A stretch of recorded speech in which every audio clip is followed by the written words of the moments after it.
This is the story of Stan, someone everyone referred to as the salt of the earth. He'd served king and country in the Second World War. He was one of Monty's men out in North Africa. He'd even at some point found himself on the beaches of Dunkirk. But Stan was the first to admit he wasn't the perfect soldier. Indeed, his army records will tell you that on more than one occasion he was severely reprimanded and docked 3 days' pay. But Stan was someone everyone wanted on their side. After the war, he was demobbed, and back home he was looking forward to a new life.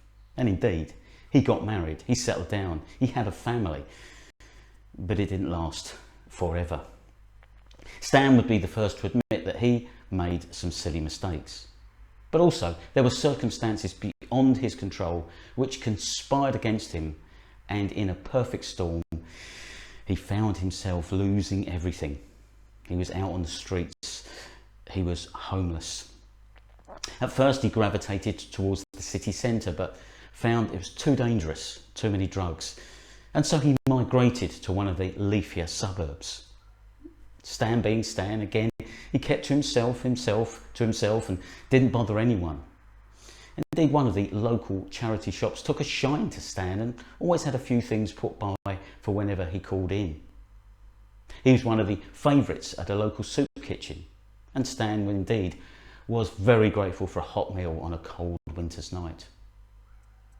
Stan would not describe himself as a religious man, but after all that he'd been through, he still had an unshakable faith in God. And the highlight of his week was to hang around outside the local parish church on a Sunday morning. But again, Stan being Stan, he kept himself out of the way while the faithful turned up, suited and booted in their BMWs and their Mercedes. He let them go in, and then he'd stand in the porch and listen to his favourite hymns. On one such occasion, he was there as usual, but suddenly felt the presence of another person.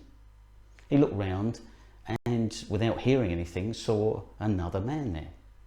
And this gent had kind eyes and a smiling face, and before long, Stan found himself telling the stranger his life story.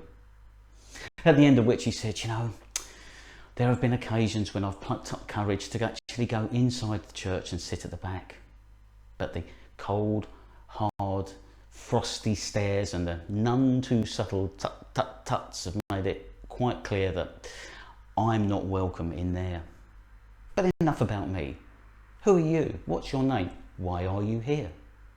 And the stranger looked straight at Stan and said, "Hi Stan, my name's Jesus. And I've been trying to get into that church for years as well. And they don't seem to want me in there either." A salutary tale for any church. But also, maybe you can relate to Stan and you've had a bad experience of a church at some point. You've not felt welcome. You've not felt that you fitted in. You've not felt that they wanted you. And that's tragic. But may I encourage you, however long ago it was, or however recent it may have been, to give it another go. Maybe try a different church.